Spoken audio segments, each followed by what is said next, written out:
I'll start off with the most recent news with Parker Coyle. Just kind of, were you surprised at all that he's coming back, and just kind of what do you foresee his role being next year? Surprised, no. Excited that he's coming back, obviously, yes. We were in contact with Parker a lot through this process, and he felt like there were some things here that he hadn't accomplished yet, wanted to do. Obviously, then he had to turn down some money, which he did. We got it worked out, and I think it was the Brewers definitely would have tried to sign him, and then they wanted to wait a little bit longer than he really wanted to wait, and they kind of deadlined him a little bit, kind of threw it back at him, and they wanted to wait a little longer. But if you notice from the 11th round on, except for Parker Coyle, they signed them all, and they signed five of them over slot. So we appreciate Parker coming back, obviously. Is he a guy that you think is going to stay in the bullpen, or could he get a look at maybe potentially starting for you? He'll definitely get a look at starting. I mean, that's up to them. I always say that. That's up to them. They got to just go show us. So it's what you can do. And I mean, we already know how good he is out of the pen. He can handle the heat. He can handle the pressure. He comes in, he pounds the strike zone, throwing that cutter, and he makes you swing. So if he can do that as a starter, that'd be great. And then outside of Coyle, just kind of how do you feel about the draft and how you came out of that? I mean, really nothing unexpected came out of the draft. I mean, super excited for all the guys that had an opportunity, and those that first day was exciting for us to watch because we knew those guys were going to get drafted. We knew they were going to sign. But when you have four guys going the top 41 picks, I mean, it was special. It was, proud moment for all of us coaches. I can tell you that, and I'm sure our fans in the state felt the same way because those guys were a huge part of our team, and they get a good paycheck, and they worked hard to earn that, and I think between the four of them, easily over 10 million in signing bonuses, and then obviously we had 11 drafted, but we also had two other guys signed free agent. Maxwell signed with the Yankees, had that deal done before the draft was over because we were sweating it out that he wasn't going to get drafted. We called him. He said, "Coach, I've already got a couple things going," so that was exciting. And then the same with Dylan Carter. Dylan had two or three teams that were wanting to sign him. So realistically, I don't know why they just didn't draft him, but we ended up having, I guess, 13 guys with an opportunity, and 12 of them went out. And it just shows a lot to our development, our culture here, and hopefully these guys will get a chance to play for as long as they want. Matt, go ahead. Hey Dave, hope you've had a good summer. Just kind of curious what the conversations are like with guys going in rounds 5 through 11, where there is maybe more of a possibility of them coming back to school. Yeah, I'll start with the summer thing. Uh, summer, there is no summer for us. It's we start school on the 18th of August. Uh, when you play all the way into Omaha, your summer gets real short, and we love it that way. Um, so I just call it's hot. That's what it is right now. There's no summer. But to answer your question, realistically, in a 20 round draft, if they get picked, they're probably gone. For the most part, that means they probably have already got a deal done, or they've agreed on X amount of money before they get the team selects them. Um, you know, there's always a case or two where somebody gets drafted where they haven't talked to the team or the scout, which is rare, but that's happened, and it happened a little bit this year. So, talking to the kids a little bit, Justin Thomas was one that we didn't know, but you look at his kind of his path through college. He goes to Georgia, doesn't play much, goes to JUCO, does a good job, comes here, got off to a slow start, really played well. Three quarter or halfway through the season on, he was great for us. Had a big time, appearance in Omaha at the plate. I think he got 8 hits, 9 hits in our games, and we didn't know, but eventually, they just come that they want to play pro ball. 21 years old, maybe a little older, and it's time to go. We don't really try to talk them out of it too much. We just listen to what they have to say when we talk about, signing or coming back. And I'm going to say 9 times out of 10, it's yeah, if they get it close to what I'm looking for or what I'm looking for, I'm going to sign. So we knew the guys were gone, and we knew that we're going to have a lot of new players, and we're going to start over in a lot of situations. Joe, go ahead. Hey, Dave. Wanted to ask you about a guy you guys got through the draft that I'm sure you were sweating a little bit, Mike and New, given how well he's played on the Cape. What has you most excited about getting him to campus? Well, that he's athletic. I went out to the Cape and watched him play, and he had a really good night. I was concerned, obviously. Coach Thompson did a great job recruiting him.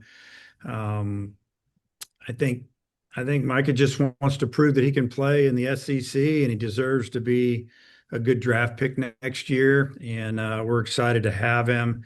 He can play anywhere in the outfield. Obviously, he played infield last year, but outfield's what he wants to do. And, you know, that's what he told me when I talked with him face to face. I said, that's what you're going to do. And, uh, but yeah, just getting him through, it gives us a lot of Division I at bats.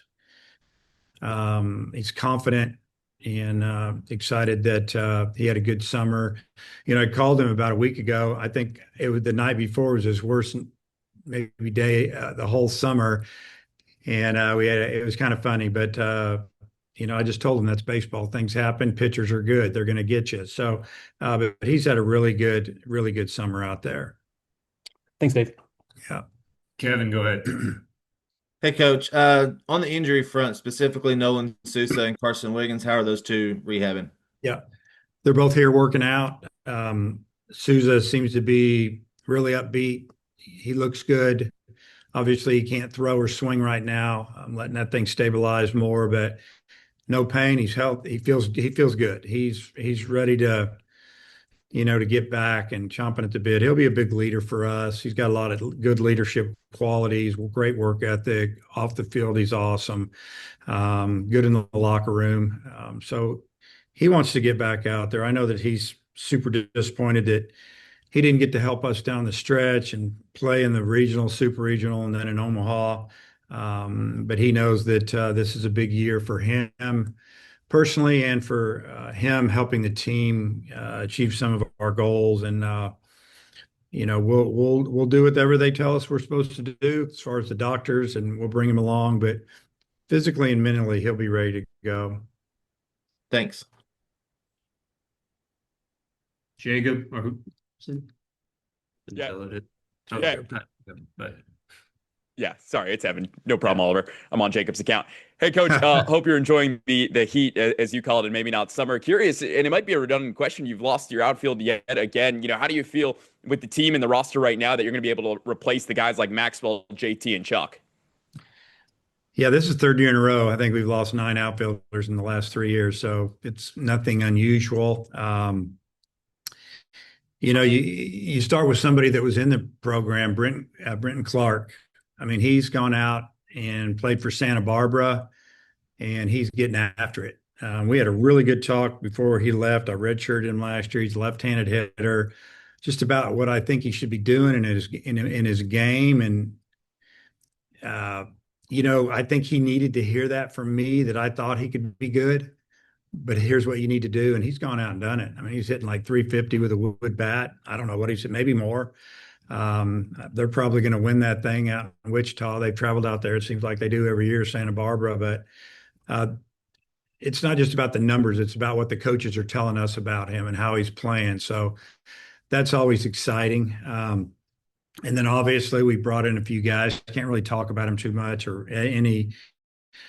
I don't think, but yeah, just it's wide open. And we went and got a couple of guys that have some experience, that have done some things.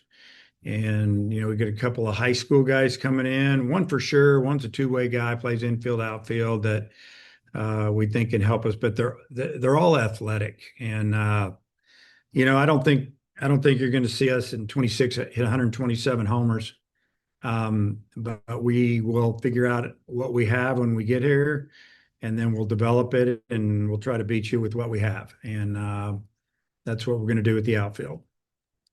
And then I guess kind of similar question, but for the pitching staff, losing, Landon and Zach Root amongst others, especially with the starters, but having some of the young guys like Gibbler, maybe Gackle gets another shot. How do you feel that your pitching is as we head into the fall? Yeah, Gack will definitely be a starter for us. I mean, I would he's fine. Gibbler went out and just continued to get better this summer. Really impressed a lot of people. I mean, he was supposed to play on the JV, so to speak, of the USA baseball team, and he got to play on the varsity and travel to Japan. That was a great experience, just for him and for his confidence. And right after the trip, he came back and he's been training here. And Fisher's had a good summer. One of the questions probably is Dietz coming back? Dietz is coming back. He went out to the Cape and he's starting to get it rolling. We got a couple other guys that are on the left-handed side, and then, the right-handed side, McGuire went out and had another good summer. We just pulled him out of the Cape, and he's going to get back here. We want to keep him healthy. Steele Leaves is having a great summer. They love him at the back of the pen out there. He's kind of that bulldog crazy. He'll jump in the pond, whatever you tell him to do. So Dossett, guy that you guys might have forgot about a little bit, he's been training his rear end off for a year now, and he threw a bullpen the other day, and they said he touched 94. And he's complete. That's a Tommy John guy, and we're going to get him there. So there's other guys, transfers, guys in the program. I like some of the freshman arms we got, and pretty much, I would say 5 or 6 of the freshman pitchers came early, took some classes so that they can work out, so they can throw. And there's some good arm strength there, and there's pitchability with a couple of guys, and the other guys will get there. So, it'll be good to see these guys develop. Thanks, Coach. Daniel Shee, go ahead. Good morning, Coach. How are you? I'm good. I guess specifically with Gibbler, maybe what's next for his development as he kind of transitions into a starter?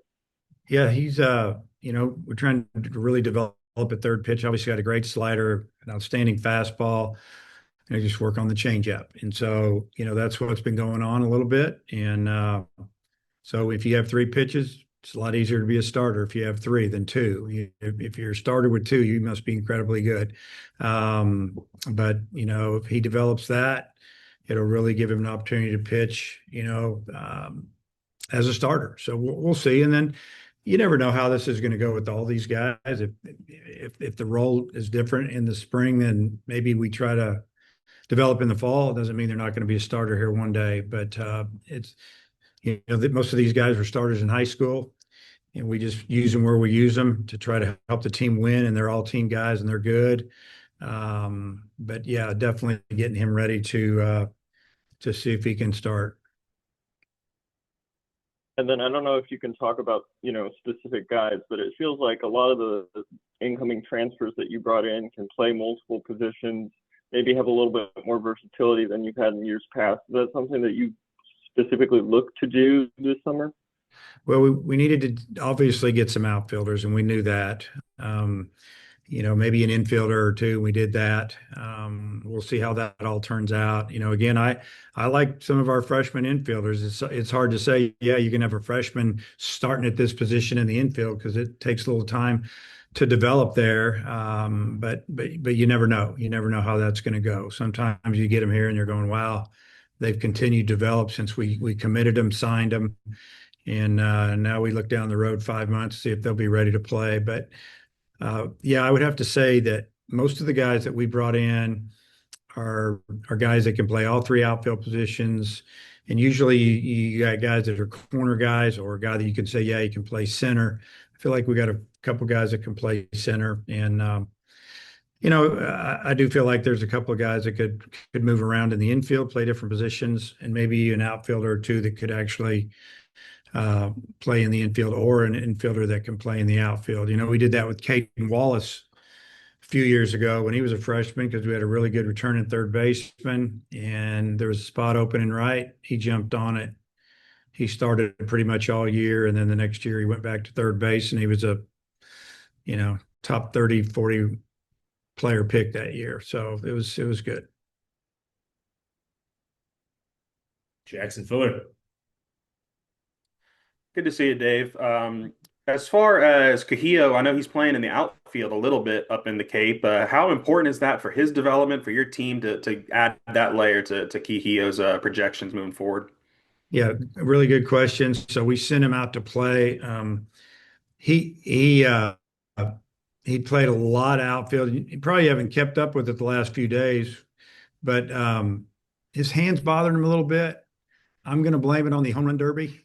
There's no bone broken there. I was a little concerned when I saw that it went into extra swing, so to speak, and the way he buggy whips that bat through the zone. There's a lot of force and stress there. So uh, he's, he hadn't been home since Christmas. So we said it's time for you to go home. And uh, yeah, that's the only update I have on it. That there's no broken bones, no hamate, but it was sore. I think the first game after the All-Star game, he was in the lineup and they scratched him. He didn't play the next day or the next day. What's wrong? Here we go. You're going home. So he got a lot of games in. When I was out there, I talked with their coaches about his defense. They said he really had gotten better and he was working at it. Um, so hopefully, for him and the team, but really for him, that he can play in the field. And I really believe that he will be able to. He can really throw, and he's a really good runner, especially underway. Maybe not right out of the chute, but underway, he's a good runner. But it's really, for me, to see him go out there and swing the bat, get his confidence back, and hit like he has. Made a few adjustments, and it's worked for him. He had a good summer. Vahiva made such a big jump from sophomore to junior year. I mean, are you like obviously they're brothers, there's a lot of similarities. Do you envision like there are some things that maybe Kuhio can learn from Vahiva's path that he could maybe kind of copy some of those things? I, I think so. I think any player should learn from other players that are talented, how they go about their business every day, their work ethic, the way they act and talk to the other players. You got to learn, and you learn by watching a lot of times. And then in Cahillo's situation, I mean, honestly, when you really look at it, you got your big brother doing all this great stuff and getting all this publicity, and then he's getting called into it too because they're brothers.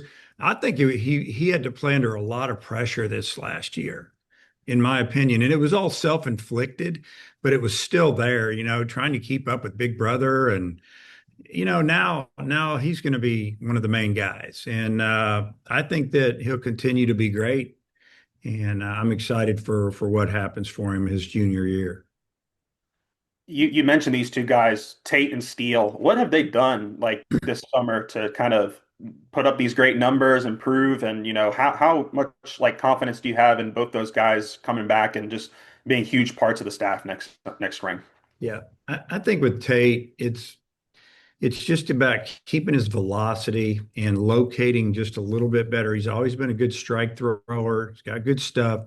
He just would make mistakes ahead in the count, and they would hit it. They would square it up, and maybe just going out and gaining more experience, obviously having more confidence, and just walk back in the door knowing you're a guy. You're a junior.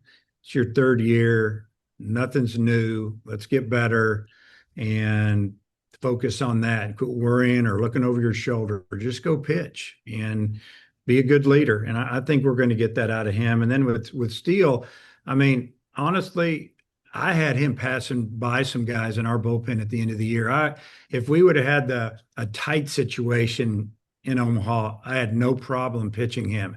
And if it didn't go well, I'd have no problem sleeping about, through the summer, because I knew his stuff was good. He worked hard and he deserved it. He's a no nonsense kid and he just works, and he loves being a Razorback, in-state kid. And he's gone out to summer ball and they love him. I mean, they said they could pitch him everywhere, but he's been just nails at the end of the game. He throws that heavy ball, that sinker. He's been pitching 93, mid 90s, Got that slider, and the good thing about him when he's not striking you out, he can get you a double play ball, and I like that a lot. So he'll be a big part of our staff. We just got to keep those guys healthy, like all of them. Last one for me, Coach. Just to follow up on Nolan. Do you envision he can participate in fall at all, or is it going to be a wait till winter and spring kind of thing? Yeah, so he won't be able to swing the bat any live. I think before fall's over, it might be a situation where he can swing the bat, but maybe it's on with soft toss or just the same speed. You can't get fooled and hurt yourself. I think he'll be able to get live at bats before the holidays. We'll have some of our pitchers throw live, say, November inside or wherever, and he'll start getting at bats there. He'll catch up with the bat. Obviously, it's his throwing arm, throwing shoulder. That's my biggest concern. He's an outstanding fielder, tremendous range. As soon as we can get him throwing game speed, we will. He'll do all the drill work, the rehab. I'll have him in some of the defensive drills where he's just fielding. Maybe the drills where there's not much chance of him falling and hurting himself, so to speak.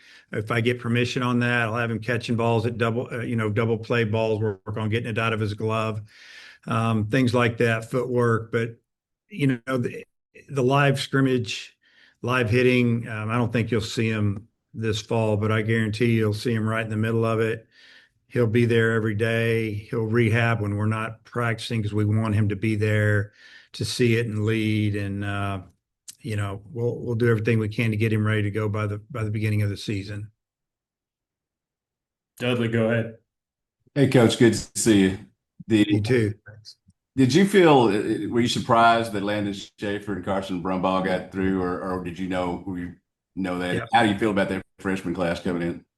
Feel really good about the freshman class coming in. In this new era of Division I baseball, college sports, or whatever you want to call it, man, if you can get good freshmen in your program that you can build around in the future, it's just the way to do it. We've said it, the Gackles of the world, Gibblers on the mound, those guys that that if they're healthy, they're going to help you from the time they walk in the door until they leave, hopefully after, when they get drafted.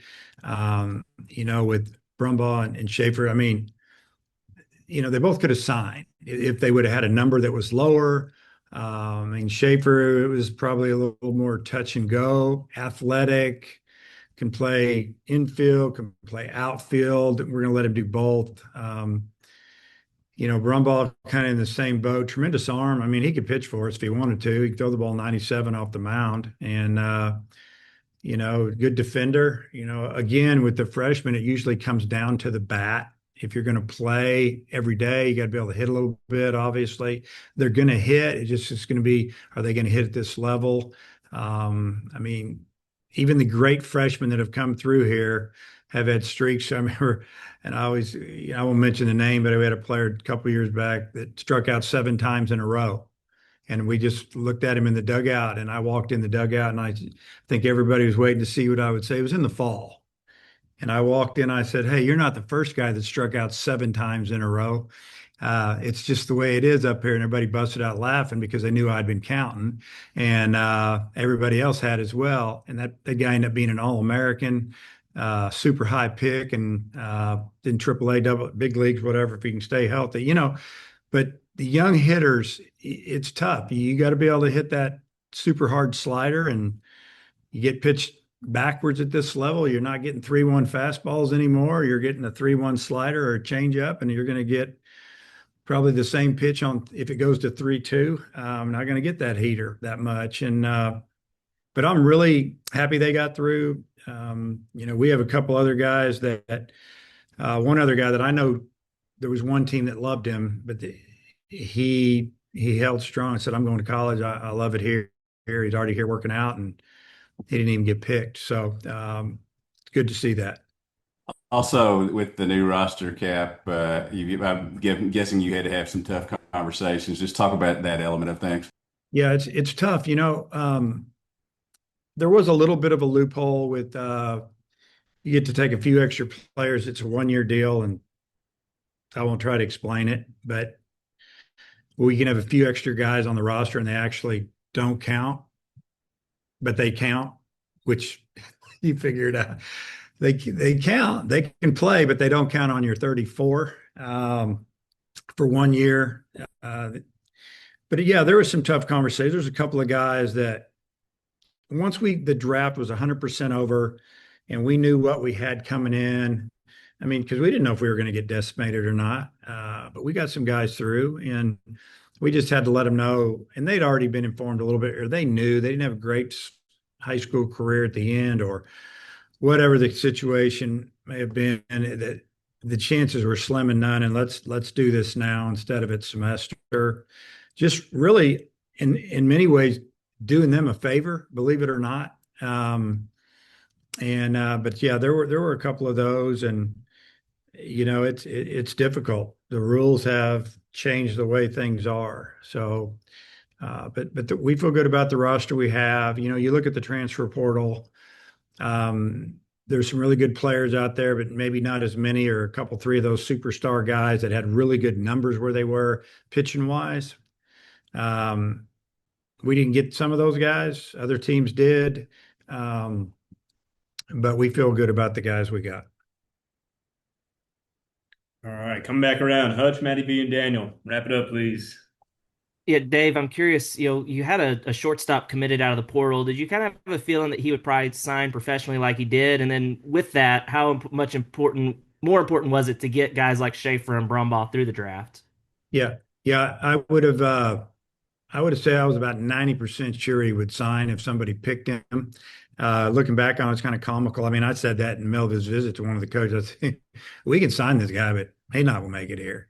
And he's a good player. I don't know if he'd have played short here, but he'd have played somewhere.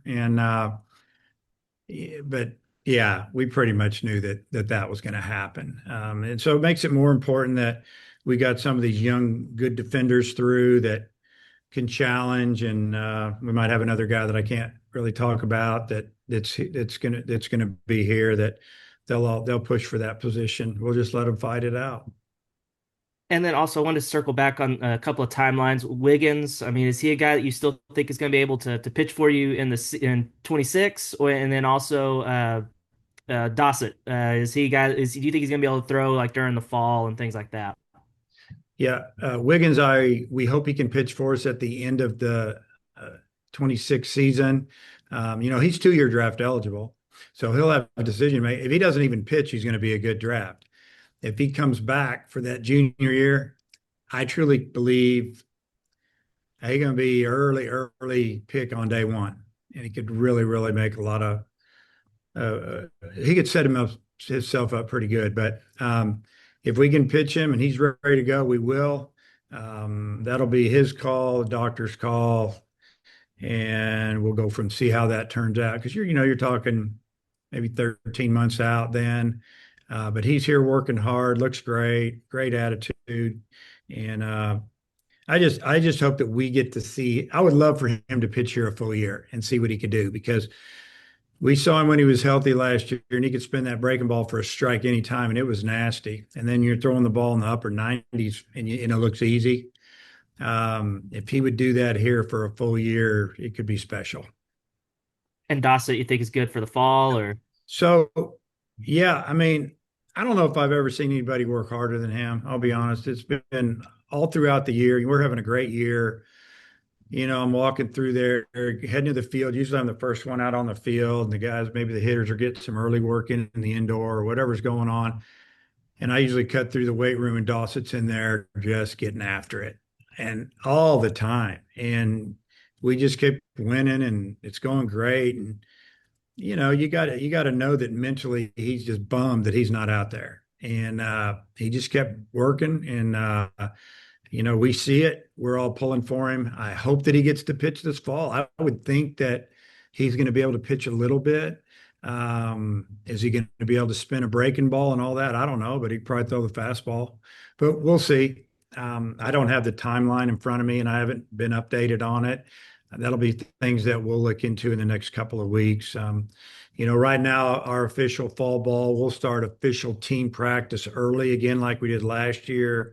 I think we're going to start on the 3rd of September and finish up, middle of October. That gives us 6 weeks in the weight room for Thanksgiving, and I think that's huge. I think it was big on our last year's team to get those guys in the weight room and do skill work.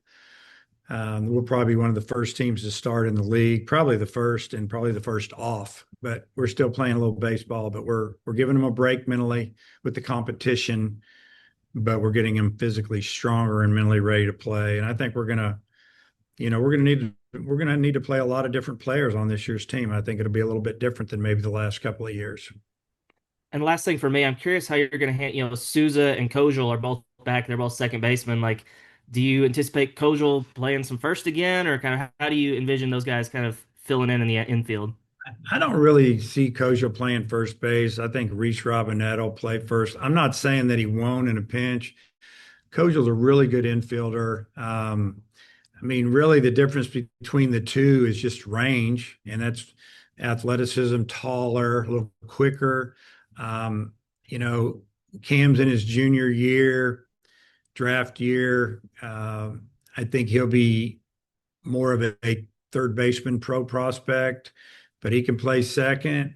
Doesn't mean that he's not going to play second every day. I thought he was really good when he was there. So we're going to let that evolve. But you will see my infielders moving around in scrimmages, and I'll talk to him about that when we start. That I want them to be able to play. If most of the kids that you get out of high school, they're all shortstops usually.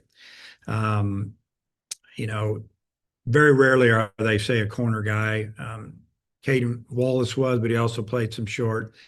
So they know how to play short. I want them to be able to play third. I want to be able to play second. I want them to understand what the other positions are going through when they throw the ball, first throw on pivot, on a double play. Just all the little things that make you better and then more versatile, and we'll see some things. So you'll see Cam play some third. Second, I doubt if you're going to see him play first in the fall. Obviously, Souza will not be playing much. If we get to the point where Souza can play in the field a little bit, then we will put him out there where he's not throwing. If he feels that you're out, catches a double play ball, we'll figure out. We'll time everything. But yeah, I mean, that's a good question, but it's not a problem at all. It's if you could throw the word problem in there, but it's a good problem to have. Matt, you have anything? Not Daniel, go ahead. Daniel, all you. Yeah, coach. Less money involved than football and basketball, but there's a new GM that the Razorbacks hired. I'm just wondering with Remy Cofield, just what your relationship is with him, and how you're going to deploy him, so to speak. Yeah, I mean, it's still evolving. Honestly, great guy, enjoy him. We kind of got it going what we need to do down here. So when there's contract issues or something, we talk with them. But as far as speaking to agents or players or parents, we're handling that at the moment. And then if there's a contract issue or a contract needs to get drawn up or whatever, then we get Remy involved. So glad he's here. BetOnline continues to be your number one source for all your sports betting action. And with baseball in full swing and football season right around the corner, BetOnline has more ways to stay in on the action with the latest odds, news, and scores, even live in-game betting. From MLB, UFC to tennis and NFL futures, BetOnline remains your choice for sports wagering information. In between games, head over to the BetOnline Casino with all the top Vegas-style games, including poker and live casino. Head to the website today and take advantage of their industry-leading VIP program with level-up bonuses and weekly cash boosts. BetOnline. The game starts here.